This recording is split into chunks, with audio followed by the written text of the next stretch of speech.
Warning, censorship. Warning, censorship. Warning, censorship. Good morning, ladies and gentlemen. Actually, good afternoon. It's the stroke of noon here in the East Coast. You have tuned into the Rebel News live stream on this, a Tuesday, May 25th, 2021. I'm David Menzies, and as always, I'm joined by a lady. Well, you know what, folks? We just celebrated Victoria Day here in Ontario, and I like to think of my co-host as the queen of all rebels. She is the she-devil with a sword, the Khaleesi of Northern Alberta, Sheila Gunn Reid. How you doing, Your Highness? Oh, I'm great, David. I think I might have 75% of my camera issues sorted out. But as you can see, there's like a fuzz around my head because I did get a new camera, but I can't quite tweak the chroma keying to like my green screen. And I have fuzzy hair, so it's hard. I don't know how they do it for you. You look like a hedgehog, and somehow they can cut your hair out, but I can't cut my own hair out. It's crazy. Justice says it's not easy. Okay. Well, Sheila, you should defer to our stable of trained broadcast professionals to resolve these technical issues. Yeah, I work alone. I don't have somebody to run up and change the batteries in my microphone like you pampered HQ staff. Well, David, what did you do for the long weekend? Did you at least take a day or two off? It was unbelievable. Yeah, it felt like a shock to the system. Not that I'm complaining. There's so much news out there to cover. And I find it fortunate, to have a job in this pandemic, seeing so much misery happening to so many thousands, well, hundreds of thousands of Canadians going in unemployment, businesses being shut down. So I'd rather be too busy than too idle. I'm sure you believe the same thing, Sheila. And in fact, our whole team does. There's not a lot of slackers here at Rebel News. So I use the time off to go cycling, and either it's early in the season or I'm getting older, but at the end of those rides, my legs felt like jelly. So. But supposedly it's good for me, Sheila. Yeah, I mean, I was paying attention. I went and covered a couple things over the weekend because the news never stops. The news doesn't care if it's a weekend or a holiday or whatever. But I'm watching our little company Slack chat, and everybody was just working so hard.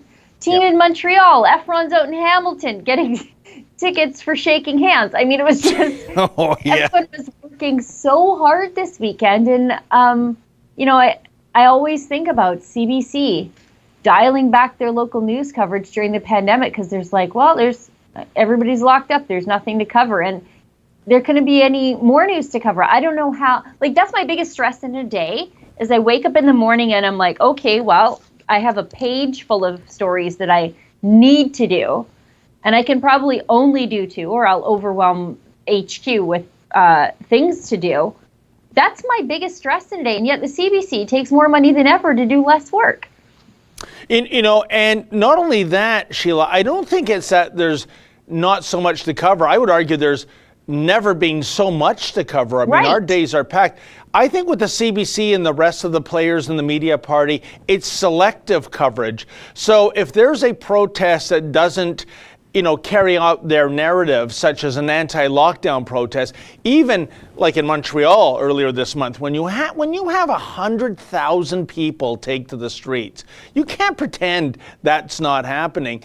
And I think there was actually some mainstream media for that. But there's other protests that have been in the thousands and the tens of thousands, and they don't just show up. I'm sorry, but when the streets of downtown Toronto shut down because there are thousands of protesters marching down the street, I think somebody on the assignment desk should be saying, maybe we ought to get a cameraman and a videographer down there and a reporter just to find out what's going on. But it's it's almost as though they believe, Sheila, the adage, if a tree falls in the forest and nobody hears it, it didn't make a sound. And that's all I can come up with. So, yeah, they're coasting, but it's not for the right reasons. Yeah, I mean, they don't want to cover these things because they think, or not they think, maybe they do think, but they want everybody to believe the government line that everybody just loves these lockdowns. Oh, we can't get enough of these lockdowns. Send us more checks in the mail and we'll all just stay in our house and Netflix and chill.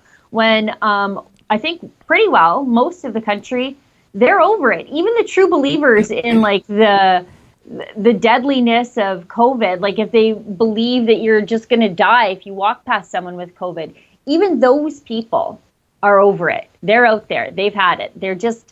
They are even over their own fear, I think. Oh, and we have video evidence of that, Sheila, from Friday afternoon. We'll get to it after you discuss the ostensible policy reason of what we're trying to accomplish here. But we have evidence of what it looked like on Friday afternoon in Toronto, Ontario, when there's a stay-at-home order, and yet, wow, the highways were turning into parking lots with people trying to get out to cottage country. So, yeah, to echo your point, people are over this lockdown business. Yeah, and that was such a great video because you're just there, screaming on an overpass over the noise and traffic. And I'm like, yeah, I'm so glad you did that video because it shows even like it doesn't matter how much fear that you sell people. At some point, they're going to get off the death cult and they're not going to wait for the comment to come anymore. They're just going to go about their lives. And that's starting now. So 100%. And those people that they'll never say like, oh, I'm against the lockdown, because you don't want to be like one of those, what the media calls anti-maskers. Oh, yes. Like, you mean just normal people with faces? Yeah, okay. I guess they're bad people. But those people that were in their cars, I bet you 75% of them would never publicly say, I'm done with the lockdown. But their actions speak louder than anything. And yes, I should tell everybody what we're doing here. Oh, and by the way, Sheila, you're right. They voted with their vehicles. And I just want to give credit where credit is due. Our young videographer, Sid the Kid, that was actually his idea. We were crossing this bridge over the highway in Vaughan. And I said to Sid, I went, wow, look at this traffic. And he said, you know what? After we finish our assignment, why don't we come back here and do a quick video? And it really resonated, right? It was a vehicular middle finger to the premier in terms of stay at home. I loved it. Right? Yeah, I've never loved a traffic jam like I've loved that traffic jam. Yeah, I mean, just someone who doesn't see traffic, like traffic here is like 4 cars went by today over the course of 24 hours and only 2 were school buses. Like, like that's what it's like for me out here. But wow. Sid, if you're watching, great eye for news to realize that would resonate with people. That's good reporter instincts. Absolutely. But yes, I should tell everybody what we're doing here today. Okay. This is the Rebel Daily News live stream. It used to just be on Friday, just hosted by Ezra. David and I host Tuesdays and Thursdays. Ezra hosts Monday, Wednesday, Friday. It used to be a place where our viewers could interact with us, interact with each other, and also support the work that we do through something called a super chat. But then YouTube, the mask slipped off its evil face, and they completely demonetized us there, and they basically took a $400,000 chunk right out of our company because that was the money that we were making on YouTube. They had demonetized us quite some time ago, but then they cut us off completely from our super chats because, was that you or me? David's mic went down and deafened us all. So anyways, YouTube took $400,000 right out of our company because they know that our strength is in our viewers and our supporters, because we'll never take any money from Justin Trudeau. But because YouTube did that to us, we have introduced Plan A, Plan B, Plan C of dealing with these things. So if you are watching us on YouTube right now, might I suggest you take an off-ramp to another platform? YouTube's a great place to find us, but we would kind of prefer if you didn't stay and watch us there. Why don't you watch us over on Rumble? Great free speechy company. You can watch a live stream there. You can watch us on Odyssey. And Odyssey actually has its own cryptocurrency called a library, where you can donate your library tokens, I don't know what to call them. But David's going to bring us all up to speed on what a cryptocurrency is. Does my face right now look like Bambi looking into the high beams of a Hummer doing 150 miles an hour? I mean, David, I tried to learn about cryptocurrency over the weekend, and I asked Daniel Day, because I'm like, Daniel, you're 18, you know about this stuff, and it was like he was speaking another language. I'm like, is that Mandarin? I don't know what you're saying. Oh, Sheila, I'm serious. The more I read and research about this, the less I understand. It's the exact opposite of what should happen with research, I don't know. This could be the next big thing, or it could be a house of cards, kind of like, Bre-X back in the day, back in the 90s. Remember that? When everybody was getting rich Bre-X on paper? And then we found out there's no gold in those mines. It was somebody with a shotgun with gold paint. I think crypto is a thing. I just think I don't know about it. Anyways, I should finish what we're saying here. Odyssey. So on Odyssey, you can leave us something called a library hyper chat. You can donate a library cryptocurrency, and you can do a hyper chat. We'll read that on air. And Justin, I completely forgot the other. Oh, Super U. So we're also streaming on Super U, and Super U has something called a Super U Shout, and that is the way you can talk back and forth with each other and leave a comment on the live stream there. So it's live there, and there's a chat function, which is great. And superu.net, very free speechy, very friendly company to conservatives. Although I don't think they care what your ideology is, which is exactly what I like in a live streaming platform. And so that is that. Well, and that is that. And what we should jump to, I think, Sheila, is something that got my blood boiling over the weekend. I was watching the previous video. I don't think we've posted this yet on our website. But Efren's been going down to Hamilton. Efren is our head honcho when it comes to video editing, and he's a great cameraman. And he just is one of the hardest workers here. I see him every night putting in extra hours. And he, he's originally from Hamilton, and I don't know if there's something in the water, Sheila, in Hamilton that is making the Hamilton cops lose their marbles. They are now targeting anti-lockdown protesters for the most petty reasons imaginable. Even when the anti-lockdown protesters do the socially distancing thing, and sometimes, I think 2 Sundays ago, I think there was only a dozen. Can you imagine that, folks? A dozen anti-lockdown protesters purposely all spreading out all over the square. And the police still went after them to write them up these $880 tickets. Why? Well, now we found out that the act of shaking hands is a crime worthy of that ticket too. And without further ado, let's roll the video evidence.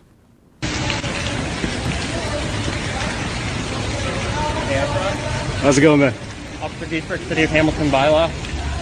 I have you here in violation of the Reopening of Ontario Act, gathering with a crowd of more than 5 people. So that's a pre-written ticket again, just for the record? I had the ticket made up inside when I saw you out here. So what was I doing exactly when I was talking to one of the protesters here? You walking around, getting within 3 meters. Oh, that's how it is. So if I just talk to someone, that's within 2 meters? I also watch you shaking their hand. Oh, I guess I'm breaking the law there. Okay, you got me there. So great. This is the ticket. Provincial offense notice. Yeah. And the Reopening of Ontario Act for attending a gathering with more than 5 people. Thank you. Your options are on the back. Your options are to either pay it, an early resolution with a prosecutor, or you can have your day in court if you choose to. Yeah. You understand your options? I understand my options, man. So there's your provincial offense. Thank you. Now this is an administrative penalty notice. Oh, for what? Yeah. This is for shaking hands with the public. No way. Fail to maintain a distance of at least 2 meters from another person. Section bylaw 20164, section 2.1. Once again, your options are on the back. Voluntary payment, or you have the option to be with with an officer, and you can argue. Okay? So that's strictly just for shaking hands with someone? For shaking hands, not maintaining 2 meter distance. Okay, so for the record, can I get your name and badge number? Officer District, number 370. 370, thanks. Lee, supervisor here, guys, as always. Wow. A lot to unpack there, Sheila, from that police officer who seems to have a sleeve full of prison tattoos on his arm. But first of all, I love the Orwellian newspeak. Efron is in violation of the Reopening of Ontario Act.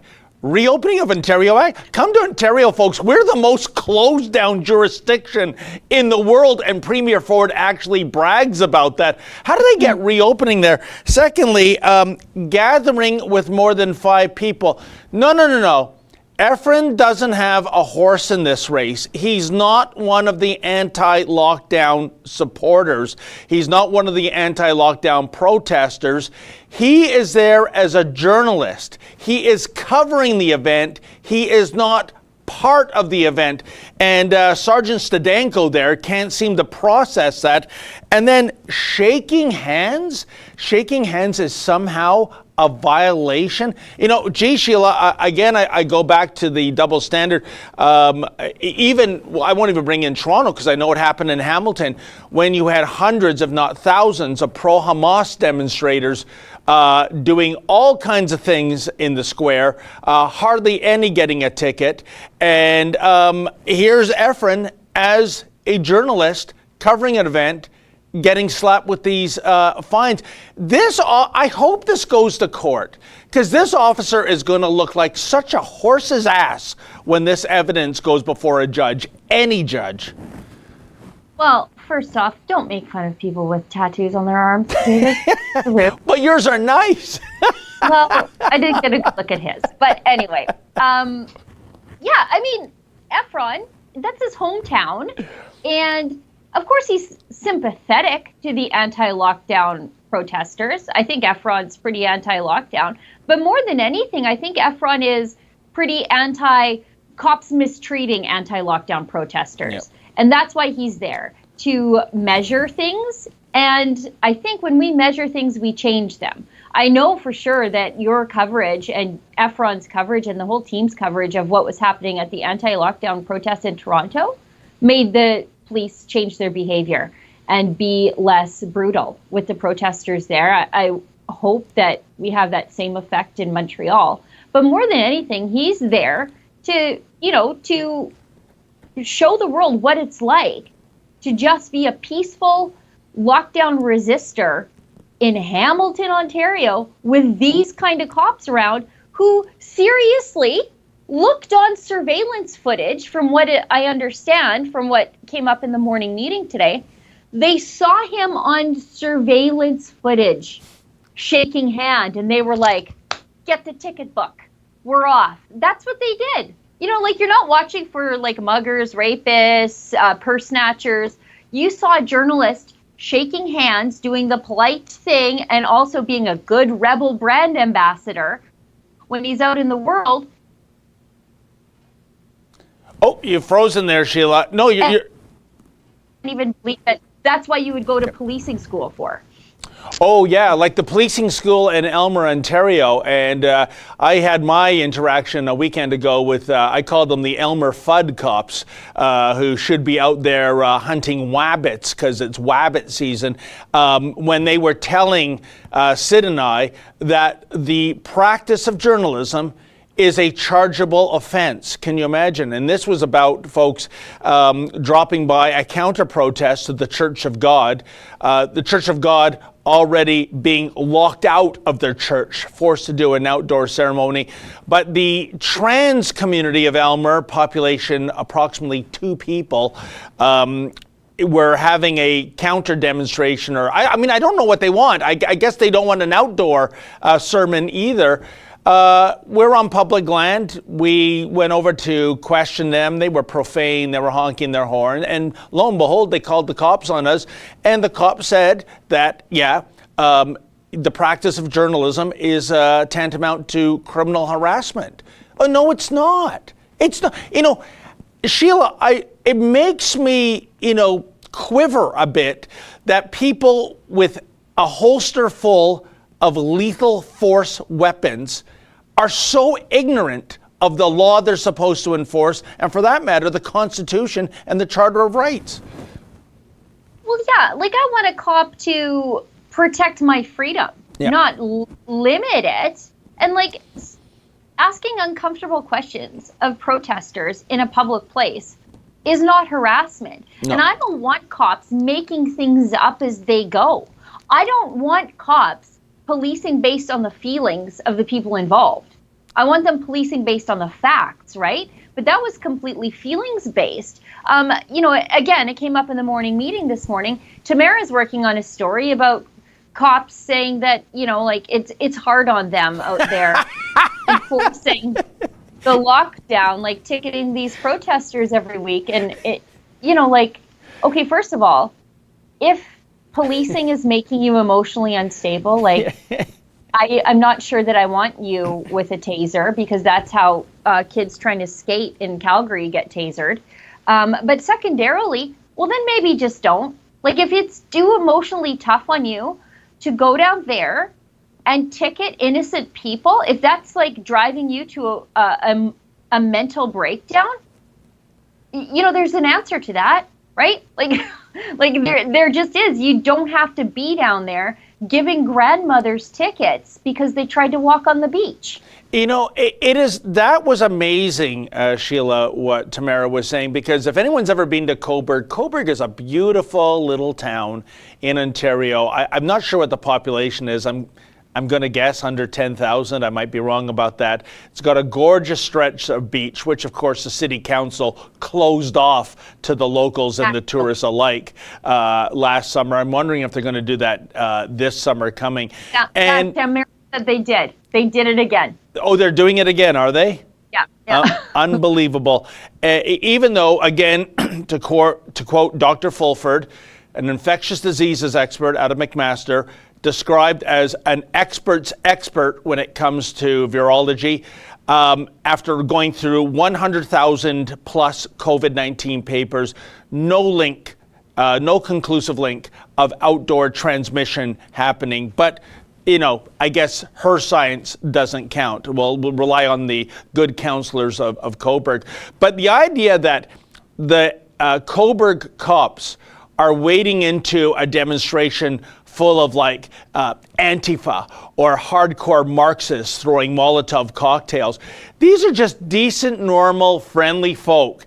And I mean, the level of ticketing is probably just slightly more than, say, giving a parking ticket out to a car illegally parked on Main Street, Sheila. So for them to play the PTSD card for handing out fines to law-abiding citizens just embracing their charter rights, I'd really hate to see what would happen if the really bad guys came to town.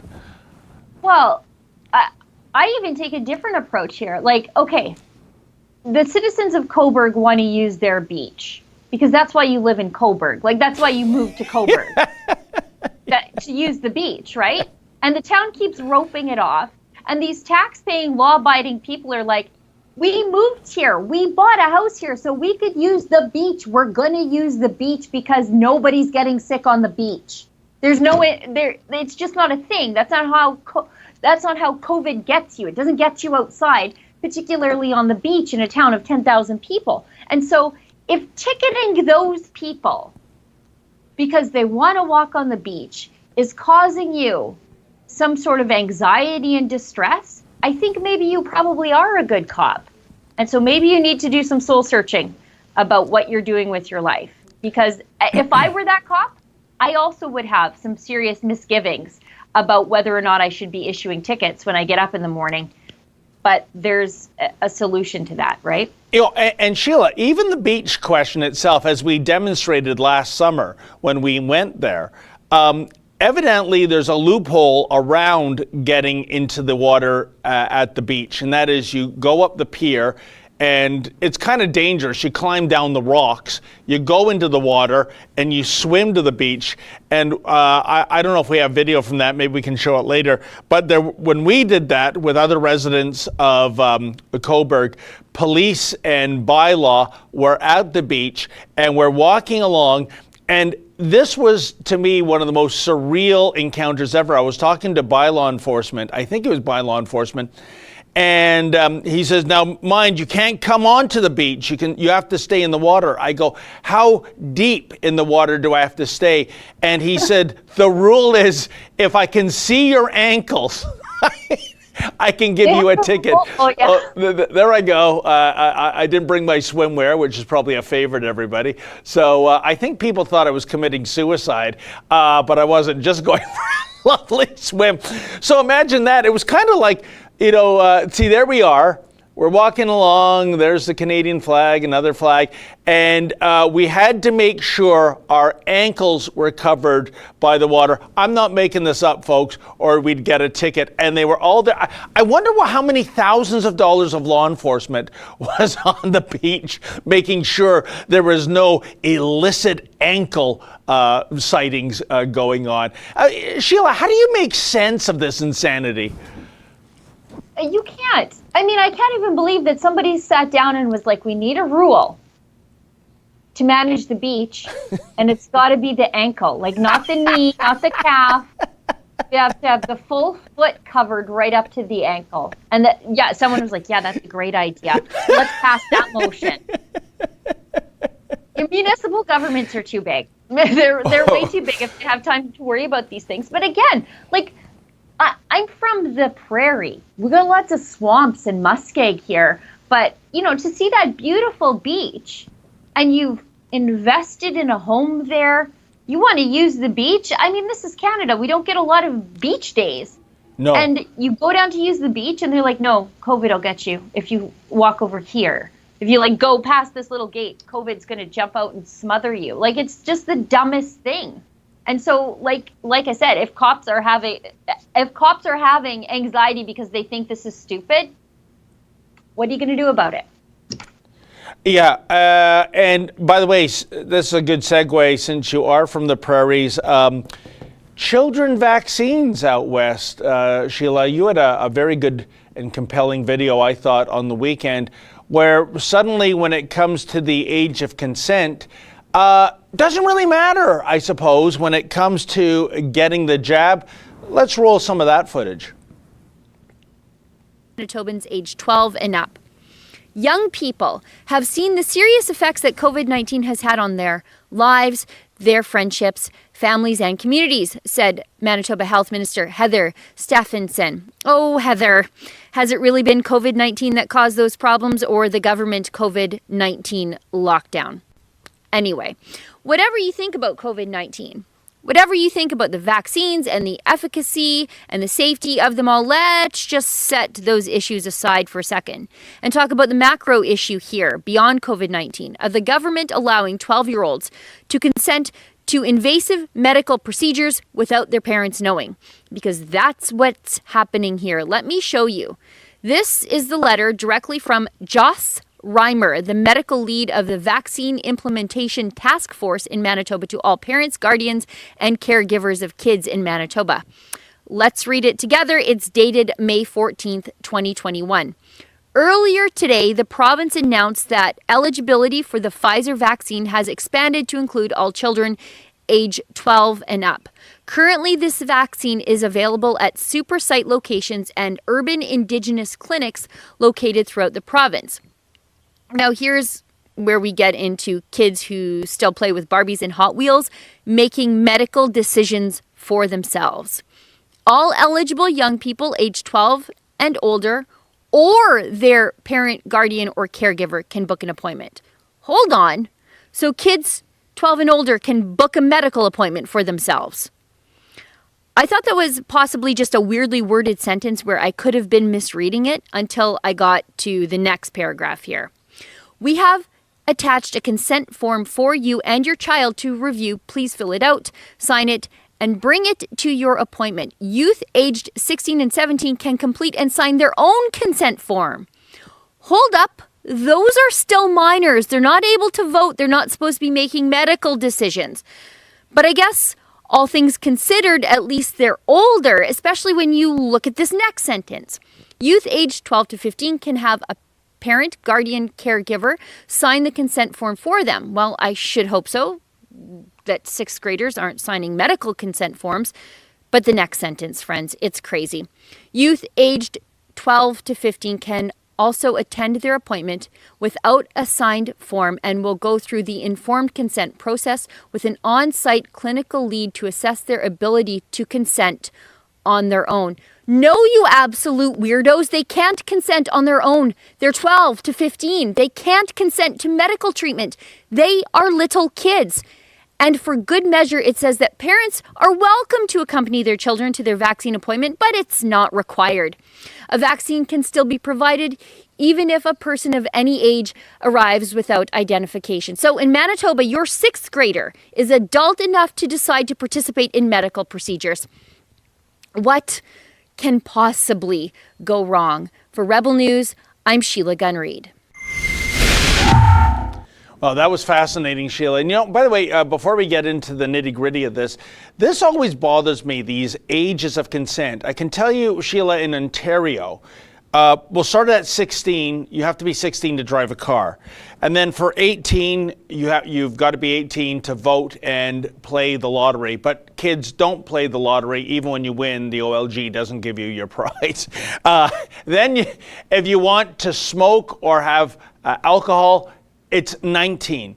And by the way, I find that a little perverse because you have to be 18 to join the military. So think about that, Sheila. You can put your life on the line in, say, Afghanistan. You just can't have a bottle of beer while doing so. Can't we come up with some kind of age of consent consistency moving forward? But now we go from that to this. 12 to 15, that's okay to make these vaccination decisions. What do you think is driving this, Sheila? It doesn't make any sense. I think a lot of it is, like, look, we're all involved in a large-scale clinical trial. Really, that's what this is, right? They didn't have a chance to do a clinical trial, so they're just like, we'll just get everybody involved. And so we know about this age group, and now we have some data on this age group. And let's get some data on this age group, the younger age group. And one great way of collecting it is to say, okay, well, you don't even need your parents to say if you should go. And by the way, if you are 11, you don't have ID because you're 11. Why would you have ID? I mean, you just show up, say you're 12 and say, oh, no, I'm 12. I just, I put my Barbies away and I'm just thought I would come down to the vaccine appointment. That's fine with these people. Nobody has any apprehensions about sticking medicine in children's arms without the consent of their parents. And like I said in the video, this is not about the vaccine. Take it, don't take it, I don't care. This is, if you want to do it, great. If you don't, perfectly great too. You should not be coerced. But I don't think anybody should be jabbing my kid with anything based on my kid saying, yeah, sounds good. Like, I have a 12-year-old. Left to her own devices, I mean, the decisions she would make would be crazy. And so I don't get any of this. My problem is that this will creep into other areas. So, okay, well, we just let kids consent to participating in a large-scale global medical trial. I wonder if maybe they would be mature enough to consent to this other thing and this other thing. And this other thing. So I don't like the bar that this sets, that you could have minors aged 12 to 15 being able to consent to anything, because I think that just moves the bar quite a bit lower for all these other things that I don't think 12 to 15-year-olds should be doing or making decisions about. Yeah, see? Yep. Here we go. Yeah, so same with Manitoba, Justin whispers in my ear. Toronto, same thing. You do need informed consent, but a 12-year-old can do it. So the third little bubble there says, if a youth aged 12 to 17 is capable to provide consent, parental consent is not needed. Oh, okay, seems legit. How does this person who's met my child for 30 seconds know what she's able to consent to? Like, kids are at different levels. Like, my little one, she's 12, and my other one who's turning 15, they were at far different places at 12 years old. And all kids are different. So how does this vaccination professional, because a lot of them are not nurses. They're just trained to give you a vaccine the same way they're trained to stick a stick up your nose in a trailer at one of these testing sites. They've had like very little training. But how does this person know my child enough to know that she can consent to this? Oh, and consent to anything. No, I agree. And Sheila, you know, I don't know if you know about this or not, but I was tipped off on Sunday. I probably would have gone to cover it, but I would have been trespassed by City Hall security, undoubtedly. At Nathan Phillips Square, they had a pop-up vaccination clinic. And to entice younger people to come down and get the jab, guess what?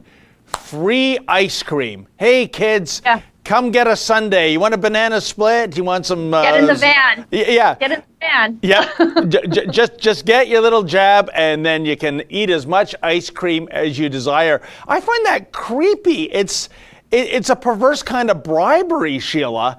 You know, it almost sounds like something someone with nefarious intentions to children would do.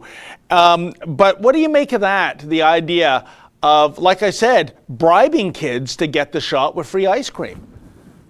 The new normal means that everything that was totally weird 18 months ago is like the best idea a politician had ever. You know, like what politician was like, yeah, come on down, kids.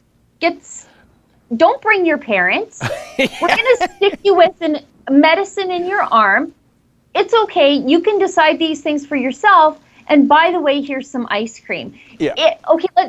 If that wasn't the government saying that, you would be calling the police, right? Yeah. If some guy was like, yeah, little Susie, come on down here. I'm going to stick this thing in your arm. You're going to feel amazing afterwards. And here's some ice cream by my van. You'd be like, hi, 911. There's a creep in the neighborhood, in a public park at that. But because John Tory's doing it, you're like, yeah, super smart. We're going to get all the kids vaccinated. Great. Who cares what their parents have to say?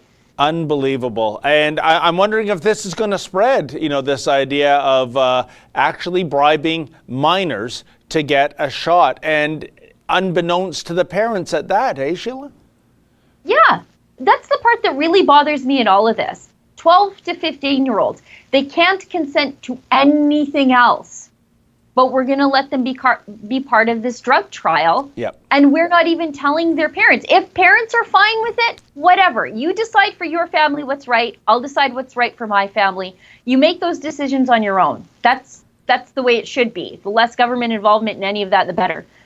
But we just took the parents right out of the equation. And this is all, like, it goes to that whole, like, the government can replace you in your child's life. It happens in the education system where they can just give your child a new name. If they tell the teacher that they have gender dysphoria, the teacher can be like, oh, Susie, you want to be Steve? Okay, we don't have to tell your mom or dad or anything. Oh, don't even get me started on that one, Sheila. This is part of the same problem. I know. The government doesn't get to choose what's right for my kid. I had him, I'm raising him, I'm paying for them, I'll decide what's right. Unbelievable. Do we have some chats there, Sheila? We do have a few, and I don't know, Justin, if you're able to find that thing about how the restaurants in, oh my goodness, did I just go down? No, I'm okay, perfect. Things were happening on my screen there. If you're able to find that, there's a story about how the restaurants in Toronto are being BDS'd by proxy, thanks to Google reviews. That would be very helpful. Okay, let's go. We've got some super chats here.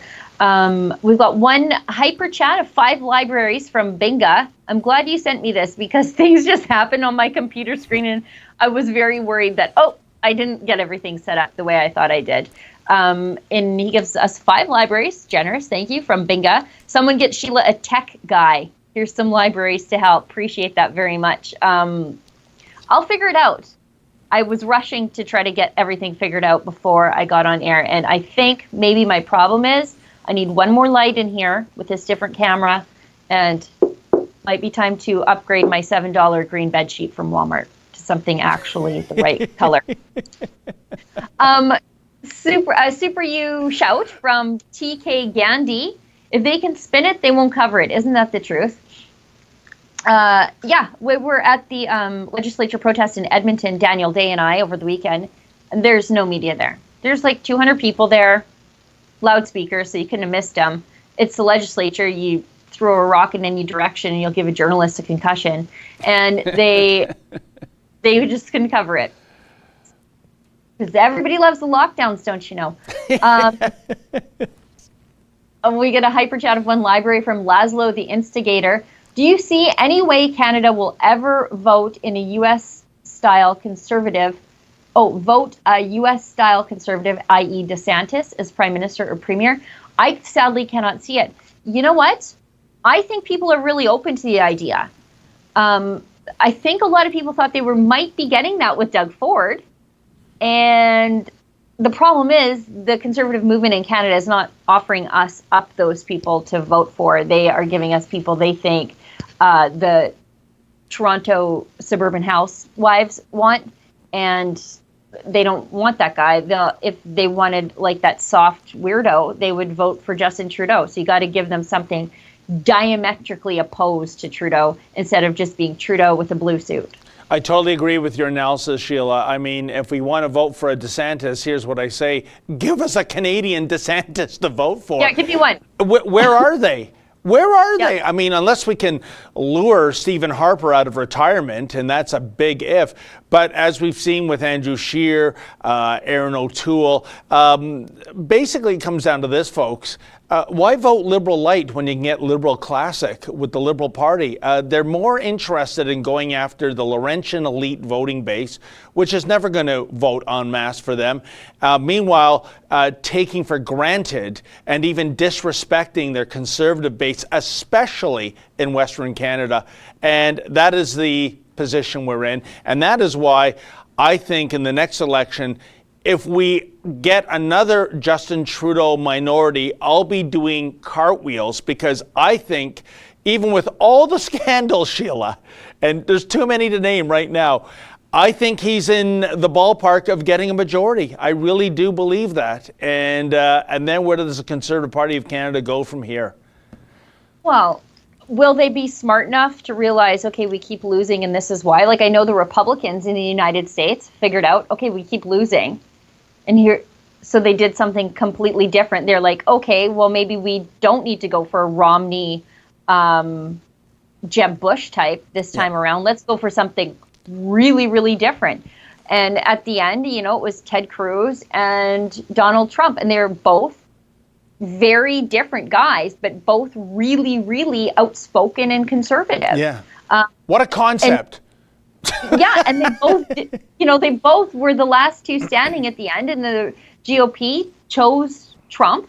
But good for them for realizing, okay, well, you know, like there is no soft middle. It's people are in two camps. We're more divided than ever, and so I'm glad they abandoned that idea that we need to be like just sort of to the 3 steps to the right of the Liberals. It's not how it works.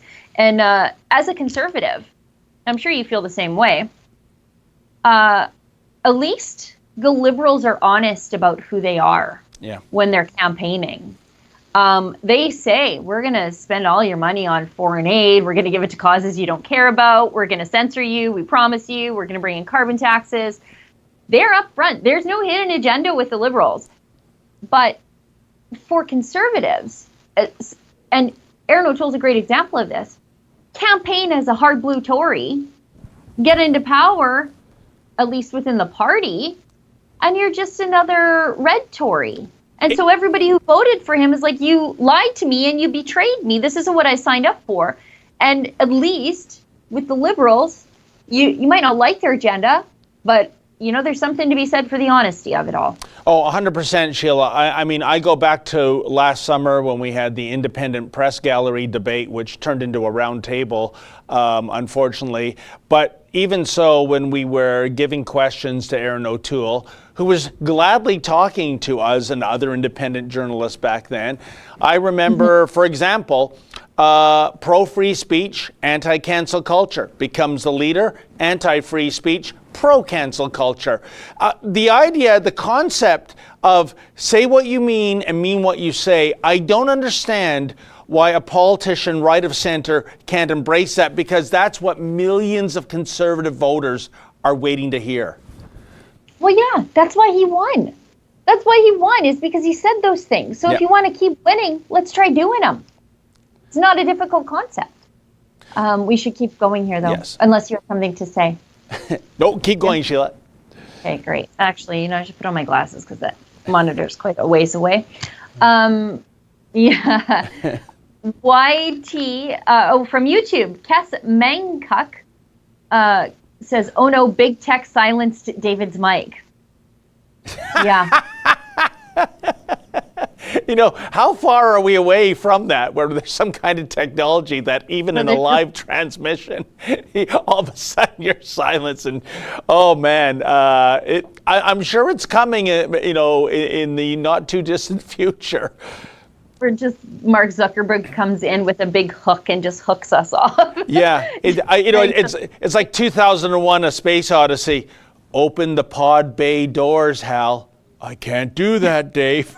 Yeah. We're going to have a Hal in every camera in the future. Yeah. Super U, last legger. Can't wait for the next election, but who to vote for? Yeah. Who do you vote for? What do we do, Sheila? I don't know. This is sad. I know, and Alberta's in the same boat. Like we're in the same boat. What do? You don't want Rachel Notley back, but the Conservatives are definitely not blowing my hair back. And again, I'd rather take an honest catastrophe than a liar and a betrayer. So, but then the honest catastrophe ruins the economy and takes away your civil liberties. But then it's like, but what did Jason Kenney just do? Literally the same thing. So what do you do with that, right? Yeah. It's a disaster.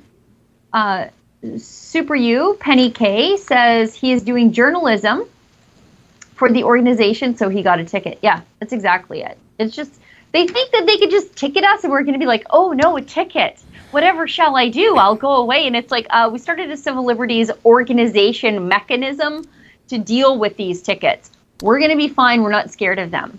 Actually, Sheila, that's a really good point. I wonder if that had been a CBC or CTV or Global or the local news outlet in Hamilton, CHCH, if that had been one of those journalists that ventured onto the public square and shockers shook hands with the interviewee, would that ticket have been issued? I really wonder. I don't know, but I'm going to get the electric chair for the amount of hugs and stuff I give out at protests from Rebel supporters.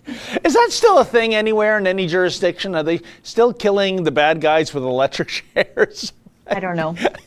They'll dust off a little Sparky for me, that's for sure. From YouTube, David FL says, did the officer give a handshake ticket with a bare, ungloved hand? Yeah. Maybe. We'll have to go back and look at the footage. I think so, because, yeah, he had his tattoos in a bare hand, right? You know what? That's true. And you know what else I found creepy in a way? Because I haven't, until this pandemic of giving out tickets to the usual suspects, ever seen this before, Sheila. Did you notice the tickets are pre-written? Mm-hmm. He didn't come out with the ticket book and said, what's your name? Efren, okay, your address. He had all that information. He wrote it up, I guess, in an office and came out to present it to him. When have you ever seen that? Pre-written tickets for an offense. And it happens all the time. It just doesn't happen to Efron. I think Yankees getting pre-written tickets. I know from our Fight the Fines people, a lot of them are telling, like the recidivist Fight the Fines people, the repeat offenders. A lot of them are saying, they must be going on my social media and seeing that I'm going to attend this protest, and they are writing out the tickets beforehand just so that they can, make it easy on themselves. But Efron, if you're watching, if somebody gives you a ticket next time like that, make him fold it into a paper airplane and throw it at you. Social distancing purposes. Say, okay, pass it along. You have such great ideas, Sheila. I would just say, no, I'm sorry, I can't take it from your hand because you'll give me a ticket for that. Apparently touching hands is deadly. So please I'll stand back here 6 feet away. Let's make it 12 for double safety. And you can just send it to me in a paper airplane. And Sheila, I'm telling you, if we make it into a paper airplane and let it go into the great wild yonder, and I'm not joking, I bet you the next ticket is a littering offense unless that paper airplane makes it to a trash can and lands there. And I'm not kidding. They would do that. They are that petty. Oh, yeah. No, straight to jail. You'd be an old Smokey with me or old Sparky if you let your share. We've got a hyper chat of 1.5 libraries from Roxanne or Rox4E. I think that 4 is supposed to be an E, though. I sent this link to tips. Bonnie Henry saying there's no age of consent for medical procedures. A 1-year-old could consent for themselves. Well, I mean, good grief. BC is so bad for this kind of stuff, too. I mean, Drea's working hard there to try to get some publication bans altered so that she can do some proper reporting on doctors who are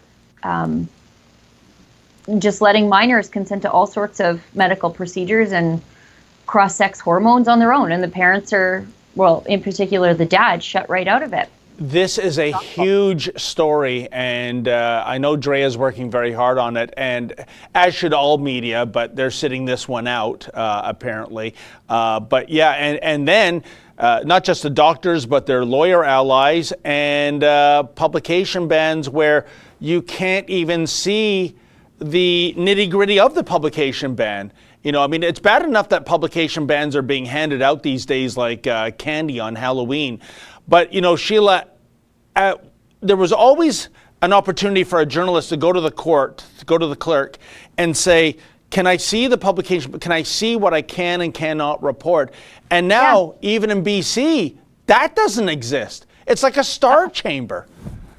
You know, at least in Alberta, we have at the courthouses, we have these media liaison people to make it really easy for journalists. Like if I'm accredited with Court of Queen's Bench or whatever, but we have guys working there in the provincial court and in Court of Queen's Bench. They send us a list every day of interesting cases because they're both former journalists that they think would be in the public interest. They send us the WebEx links. If we need to sign any special permission forms, they help us do that. And it's weird that it's completely the opposite in BC, where if you're a journalist, forget it. You literally cannot report there. And the point of our open court system is that the public can have confidence in the legal system if you're able to see it happening. And if you can't see it happening, how can you have confidence in it if it's all in secret, right? Yeah. It's terrible. And again, this is not about the child involved in Drea's case, nor the family, because we're more than happy to keep their names out of everything. But why are these doctors' names redacted? If I'm taking my 12-year-old to the pediatrician, I would maybe want to know if that's the pediatrician that was like, nope, we don't want the parents involved. We're going to prescribe cross-sex hormones. Wow. And we're going to cut you out. I think as a parents should know who those doctors are. Unbelievable. Anyway, sorry, go ahead. Oh, no, go ahead, Sheila. Sorry. I was just going to finish up on these because I think we have 3 left. We've got a hyper chat of one library from Binga, and then a 12-year-old will be able to consent to sex and abortions and God knows what else. These people are just evil, so evil. Yeah, yes. And how soon will it be before a 12-year-old says, I identify as a 19-year-old, and people go, yeah, you know, she's kind of mature. She's got her head on straight in terms of our worldview. So, yeah, just as people identify as, well, everything's fluid these days, isn't it, Sheila? So why not age? Yeah. You know, there's a story from a while ago about like a middle-aged man who left his family. I think he had like 6 kids. And then he identified as a child. Yes. Female child. And then became part of like this open relationship with this man and his wife. And he was pretending to be it was just a fiasco. And I remember looking back and was like, who is this guy? And so I frantically Googled him and I went down like this internet rabbit hole for like 2 weeks about this guy. Oh, no. And I found such favorable coverage of his lifestyle choices in the past from the mainstream media in like the center of the universe. And I was like, yeah, makes perfect sense. You know, where everyone else like me is like, I don't know what's going on there. But then like people like you and I, we can see that this goes somewhere eventually. And it got somewhere eventually. And I'm like, oh, I guess those other journalists didn't have the same like prickly fears that I did, but here we are. And, you know, I mean, for those journalists giving such favorable coverage, how about asking this question? Do you think maybe this man, I think it was in his 40s, if I remember. Oh, at least, late 40s. So a male in his late 40s, now self-identifying as a 6-year-old girl. Maybe it's less about gender fluidity and it's more about being insane. I mean, maybe this guy should be in an asylum, right? I mean, could be, right? I mean, like, well, you know, you know what? Here's one of those times where I'm like, yeah, medicate these people. Medicate them against their will. Because I was like, no, because he gets in this open relationship with this guy and his wife, and it's like, wait, are you guys in an open relationship with someone identifying as a 6-year-old girl? What's wrong with you guys? That's a loaded question, but I was like, no, everybody's just weird here, and it's terrible. Just incredible. And by the way, just a short little video we can throw to before it gets too stale, Sheila. But it dovetails into what the Hamilton police and bylaw were doing, going to a dozen socially distanced protesters and handing out several pre-written tickets. Where were these Hamilton police and other police on Friday, the beginning of the long Victoria Day weekend? We talked about it at the beginning. Sid and I were in Vaughan. We looked over the bridge of the Highway 400. I thought there was a stay-at-home order. Why weren't there roadblocks or checkpoints or, you know, like what they do with the liquor, with the ride, asking people, where are you going? Because it sure seemed to be a mass exodus to cottage country. Check it out. Menzies for Rebel News here in Vaughan, Ontario. Well, folks, I'm on one of the bridges that spans Highway 400. This is the conduit to the north, to cottage country. And it's kind of funny, isn't it? If you look at the traffic, the highway is increasingly becoming a parking lot. But wait a minute, I thought there's a stay-at-home order. I thought we're not supposed to congregate with more than 5 members of our friends and family. But clearly, I think the people of Ontario are, well, they're voting with their vehicles. They're saying to Premier Doug Ford, we've had it with the lockdown. We've had it with not being able to go and enjoy our cottages. We've had it with these endless promises of just 2 more weeks, folks. The color-coded zones, the stage zones, forget it.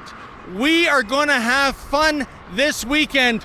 Look at that, folks. The people have spoken. They are sick and tired of being locked down. They're ready for a happy Victoria Day weekend. As for you, Premier Ford, maybe you can just stay in your basement this long weekend eating your cherry cheesecake, because as far as these people are concerned, the Emperor, as scary as this visual is, has no clothes. For Rebel News, I'm David the Menzoid Menzies. You know what it reminds me of, Sheila? There's an analogy in pro sports when a coach is talking to the players and they're simply not listening anymore. They're done, and they know it's easier for the team to fire one coach as opposed to, say, 22 hockey players. And it's called losing the room. That's what's happened in this province. Doug Ford has lost the room. A year ago, you wouldn't have seen that kind of mass exodus when we didn't really know what this virus was all about and who it affects and who it kills. But now we know, most of the people know at least, and this idea of, hey, folks, 2 more weeks, folks, stay home, folks, for 2 more weeks, and then another 2 more weeks and another.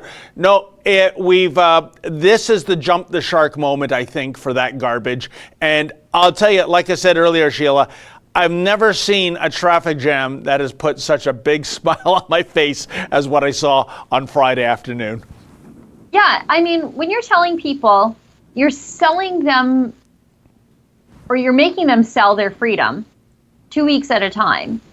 And they've given up 2 Easters and a Christmas and a May long weekend and their whole summer. And I think you guys have roped off the cherry blossoms again. You know, when you told people at Easter, just give up your Easter and you'll have May long weekend, your second Easter, people are like, no, we're done. We gave you our true believers. And Sheila, thank you for reminding me about Easter, because Easter 2020, going back last year, Premier Ford admonishing everyone, don't go to your cottage to celebrate Easter. Yeah. And then he jumped into his big Lincoln Navigator and buggered off to his cottage. Oh, it was a plumbing emergency. Yeah, he's a premier and a plumber. 2 for 1 with Doug Ford. Unbelievable, the hypocrisy. And again, a current, the ongoing narrative as far as we're concerned when it comes to this pandemic, Sheila. Do as I say, not as I do, and one law for thee and one law for me. How pathetic. Yeah, he was checking the pipes or something. What kind of pipes? In the spring? Okay. Sheila, I believe we have 10 minutes max left in the show, and I believe we have some chat. So if you can kindly get to it, that would be wonderful. Sure. So we've got a hyper chat of one library from Black Pill Revolution, says LOL children. A hyper chat of 5 libraries from Enoch the Salty Pretzel. Did you guys hear about the British Jewish Board of Deputies throwing Tommy Robinson under the bus yesterday, saying he's not welcome at pro-Israel rallies? As an Israeli, I was disgusted. Tommy's the biggest supporter of Israel that Britain has. An own goal, if I ever saw one. Look, they call us Nazis sometimes, like not the British Jewish Board of Deputies, but they will, say that we are aligned with that sort of ideology. And I mean, David, you're pro-Israel. I love Israel. Yep. I'm a philo-Semite, if you will. And our boss is Jewish. Now, we're not specifically a Jewish company, but our boss is Jewish. We have Jewish people who work in the company.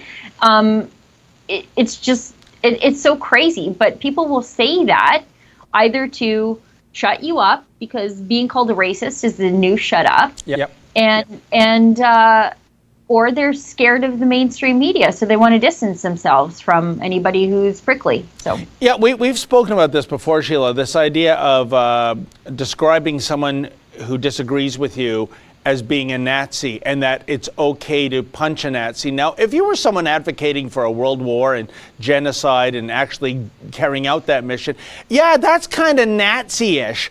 But it's gone from that to simply having a philosophical disagreement.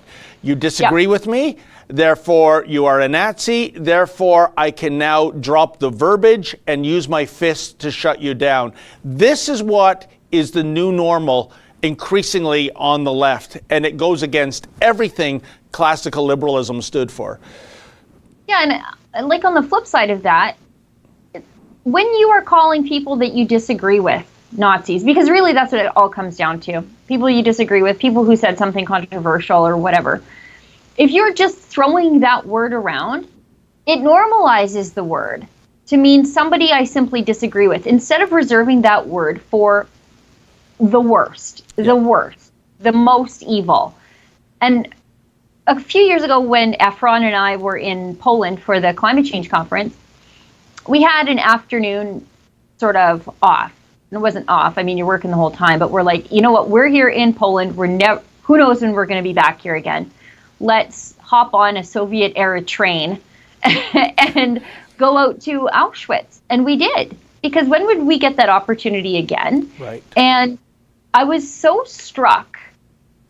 Like, I knew it would be bad. I knew it would be terrible. I knew it would be like one of those things that sticks with you forever. But like, the misery is palpable there. Like, it's like it hangs in the air like a fog. It's the strangest thing. It's like the agony and the evil is tangible. Like, you could just reach out and touch it. Yeah. And, like, there's like info boards about the experimentation that they did on people and how they treated the children. And it's just awful. But when I left, I felt like I had to do a video, not from Auschwitz, because I thought this is not a place for that, but just about how after, like, it's bad to throw around the word Nazi when you're using it in the wrong way. But after seeing it firsthand, experiencing it with my, walking through it, I just so much more disgust for people who misuse that word. Seeing what I saw and just experiencing it firsthand. No, I've never been to Auschwitz. I'd welcome that opportunity, Sheila. But you and I have also both been to Yad Vashem in Jerusalem, the Holocaust Museum. And wow, you have to be made of stern stuff not to exit that building without a broken heart and misty eyes. You see through photographs, even films, propaganda, etc., how evil that was. So when you use the word Nazi to somebody you disagree with on whatever the subject is, you're basically demeaning what the Nazis did. I mean, or I'm sorry, not demean, but downplaying how bad true Nazism was going back more than 80 years ago. Yeah, and just talking about Yad Vashem for a second, when you come out of Yad Vashem and you've been in this dark place with all this misery, and you see the little cards that the mums dropped from the cattle cars saying where they're going. And if you find this is where they've taken me, and people came and picked them up, and those are in the museum now. But you walk out of Yad Vashem and you see the desert, Israel, just alive with life. They've planted trees. You walk out, and if you walk out at a certain time of the day, the sun is just bursting across this greenery. And somebody at Yad Vashem said it's to symbolize that even though they tried to kill us, we bloom in the desert. We're still alive here. And I think that's pretty relevant to the survival of the state of Israel, why it's necessary. 100%. Okay. A hyper chat of 2 libraries says, so we have this from Wendy Walk, sorry. So we have this, we don't have to inform parents situation. So kids get the shot, come home and have a serious reaction. How are parents and doctors supposed to know what's going on or how to treat? Absolutely criminal. Yeah, there's that whole layer too. And Super U from George, 1961. Awesome reporting, David. Yes, oh, he does thank great. you. Thank you so much. That makes my day. And I think we're all caught up, Justin, now, right? That's Abby's story? Right. Yeah. Okay, yes. Great. Can you throw that up on the screen? Oh, I'm sorry. What did you say, Justin? I didn't hear. Okay. One I called for. Okay, so what's happening in Toronto is, and I forget which Jewish organization or Jewish business organization is doing it, so maybe Justin can pull that up.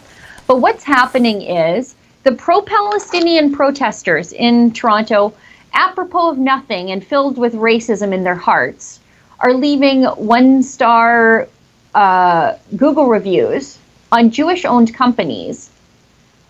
Just one after the other after another. It's a coordinated attack. They've never eaten at these restaurants. They've never patronized them. They are just simply assuming that these restaurants will provide bad service by virtue of the ownership being Jewish, which, as you know, is textbook racism. And I think the side note in all of this is, look at this. It's just page after page. So Toronto Jewish Advocacy put this up on their, I think it's their Instagram page. So the side story in all of this is that it's Google who will cancel you from YouTube if you question any sort of official show. I think because if reviews are now going to be politically, philosophically motivated, they're not true reviews. They're being written by people that never went to the premises, never bought the products, never dealt with the people. Then the legitimacy of Google reviews is out the door. Like if I see someone that got 2.1 out of 5 stars, am I saying, is this business really that rancid, or is there some agenda at play here? And the fact that Google is just apparently just shrugging their shoulders, stuff happens. Well, like I said, it might be in the not too distant future where people don't trust anything that is rated on Google. Well, and where are Toronto's politicians? Every time somebody's feelings get hurt, it's whatever. Take a knee, do this, do that. The business community, like the Jewish business community, is being attacked right now. And these are businesses, lots of them are restaurants. So already they've had a tough go of it thanks to politicians. And now they're getting all these 1-star reviews, a coordinated attack against them. Where's the politicians to stand up against this racism? Where are they? Yeah, and I'm sure if Justin Trudeau was to stand up with it, he'd denounce the anti-Semitism and the Islamophobia. Make sure you cover both bases. Well, I see on the clock on the wall. We got one more. One more, and then we got our wrap, Sheila. Yeah. Okay, hyper chat of one library from Enoch the Salty Pretzel. I don't know, this newfangled international socialism being imposed over us ain't too different from the old national socialism. Yeah, can't argue that. As my friend Lou Skeezes likes to say, happy capitalism. I'm still subscribing to that system. Well, folks, thank you so much for tuning. Thank you for those who made a donation. We love your generosity. So to Justin behind the board and Sheila Gunn Reid in Northern Alberta, I'm signing off. We'll be here again on Thursday. In the meantime, stay sane.